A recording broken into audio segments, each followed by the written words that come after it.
Not wanting to fuck HIV positive people can get you shamed in the international media. Welcome to 2015.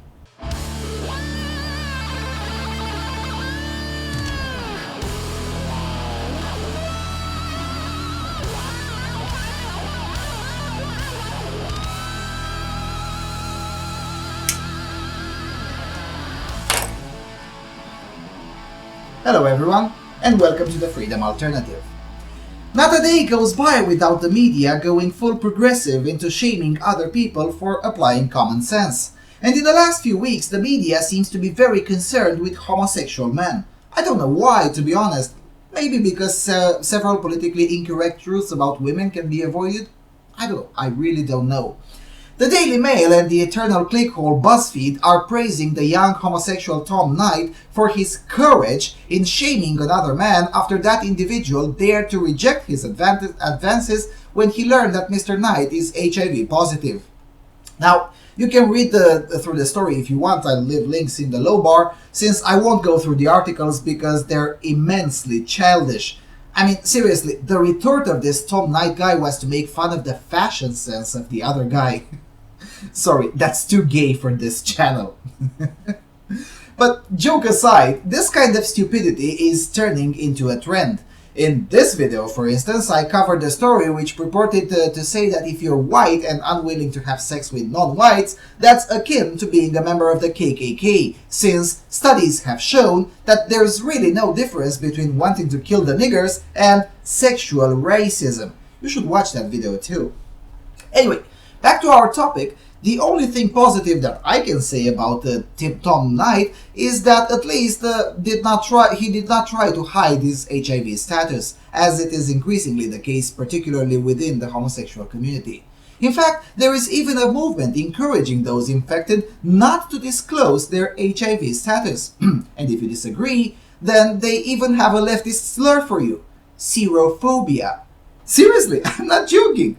At stopserophobia.org, we get to find out that writing the sentence "seeking a clean, healthy guy" on your online profile constitutes serophobia, as it implies that HIV positive people are dirty and unhealthy.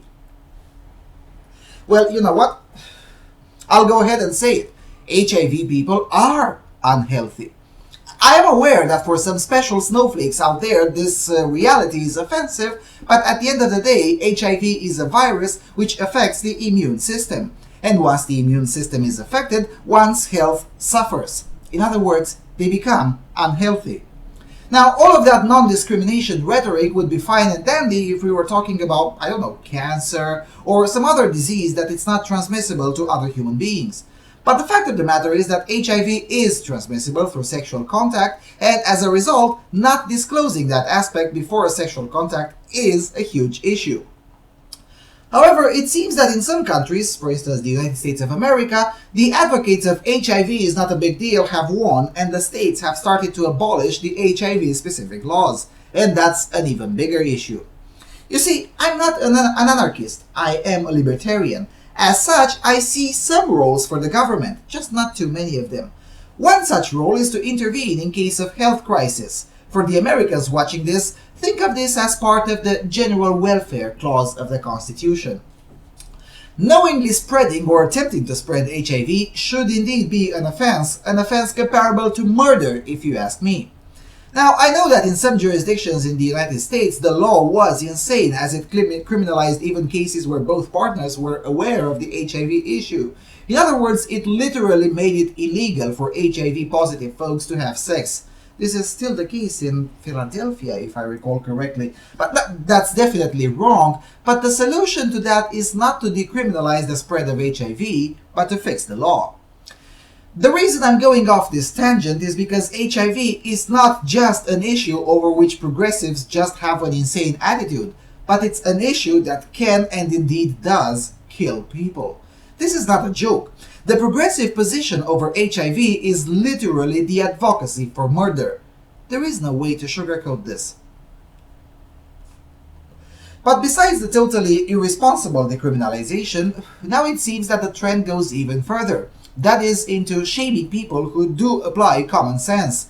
It is completely dangerous to make this position transgressive. I'm not having sex with HIV positive people is a very healthy and commonsensical position, one that should be taken by everyone. Now, the HIV advocates would say that my position is too harsh, and yes, it is harsh, but you know what? I don't care, and nor should you care. Let me tell you a story. Around the year 2001, that is 14 years ago, I started working with HIV positive people at a time when most people around me either did not know HIV exists or they thought that HIV and AIDS are the same thing and feared the transmission. Now, if I were a progressive, I'd chastise all of them for being bigots and whatnot, but since I was not a progressive, I acknowledged that fear is natural, and if I wanted any progress whatsoever to occur, the best course of action would be to be honest and commonsensical. That is to say, to be anything but progressive. By 2003, the overwhelming majority of the people in my area had stopped fearing and discriminating against HIV people. What did I and the organization I was in do for that? We simply told people the truth. The truth being, look, if you don't have sex with them and if you don't inject things with the same needle, there is no real danger for you. One of the reasons I was willing to be involved was the fact that the area had a lot of teenagers who were HIV positive through no fault of their own. That is to say, they had contracted the disease in the hospital in the late 80s and early 90s, in a period when quite a few other newborns or very young children had been infected. Some conspiracists claim that that was intentional, but common sense tells me not to suspect conspiracy when stupidity and negligence can explain the phenomenon. In other words, most of the people with HIV that I have defended against discrimination were, well, victims. The same cannot be said today, though, including by this Tom Knight guy. In essence, anyone who has contacted the virus in the last 15 years as an adult is more likely than not entirely guilty of what is happening to him or her. As a result, the level of sympathy awarded to such people should be significantly diminished. There, I said it. You made your bed? Now lie in it. As harsh as it may sound, attitudes such as the one manifested by Tim Knight should be frowned upon and roundly condemned. His attitude is the one of a speshul snowflake. He got HIV as a result of his promiscuous behavior, that is to say, as a result of his own free choices. As such, he should not get to lecture everyone else about responsible behavior. The media should be ashamed for promoting such idiocy. I know this may sound radical to some, but you don't have a right to a sexual partner. Seriously, you don't. So yeah, to sum it up, HIV positive people should have their rights respected only insofar as they don't infringe upon the integrity and the rights of everyone else. Radical position, I know. That means that purposefully spreading HIV or attempting to shame others for daring to avoid having sex with them is totally not okay and a very, very dangerous behavior. So what do you guys think? Am I being too harsh? Now, mind you, I'm speaking from experience here.